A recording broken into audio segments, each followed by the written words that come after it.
जी sir, अगर आप यहाँ पर बात करेंगे आरओसी की, रीजन ऑफ द कन्वर्जेंस की, तो 5-6 पॉइंट हमें यहाँ पर ध्यान रखना है। पहला ये है कि आरओसी में कोई भी आपका पोल्स इंक्लूडेड नहीं होता है। अगर सिग्नल आपके पास राइट हैंडेड सिग्नल है तो आरओसी होता है बेसिकली तो right side of the right most pole. अगर सिग्नल आपका बेसिकली लेफ्ट साइडेड सिग्नल है तो आरओसी होता है आपके पास लेफ्ट साइड होता है टू दी होता है बेसिकली लेफ्ट मोस्ट पोल, ठीक है। और अगर आप एब्सोल्युटली इंटीग्रेबिलिटी या फिर आप बात करेंगे basically stability of the system का, तो आरओसी बेसिकली इंक्लूड करना चाहिए इमेजिनरी एक्सिस को, राइट। अब अगर आप यहाँ पर डबली साइडेड सिग्नल की बात करेंगे तो आरओसी आता है बेसिकली आपका एक आता है basically strip in the S plane, मतलब कि बेसिकली सिग्मा 1 से सिग्मा 2 ऐसे। और लास्ट पॉइंट आपको बेसिकली तो यही आपको ध्यान रखना है कि फाइनाइट ड्यूरेशन सिग्नल के लिए आरओसी आपका बेसिकली आता है इंटायर एस प्लेन आता है, और बस आपको खाली एस बराबर 0 और प्लस माइनस इन्फिनिटी को हटा कर।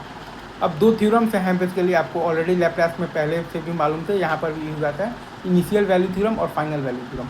इनिशियल वैल्यू थ्योरम आपके पास ये कहता है कि लिमिट आपके पास basically t tends to infinity F T आता है, लिमिट नहीं सॉरी, इनिशियल वैल्यू थ्योरम ये कहता है कि लिमिट आपके पास basically t tends to 0 F T आता है, आपके पास limit f tends to infinity S into F S. और फाइनल वैल्यू थ्योरम आपसे ये कहता है कि limit t tends to infinity F T आता है, आपके पास limit f tends to 0 S into F S. That's it, ठीक है।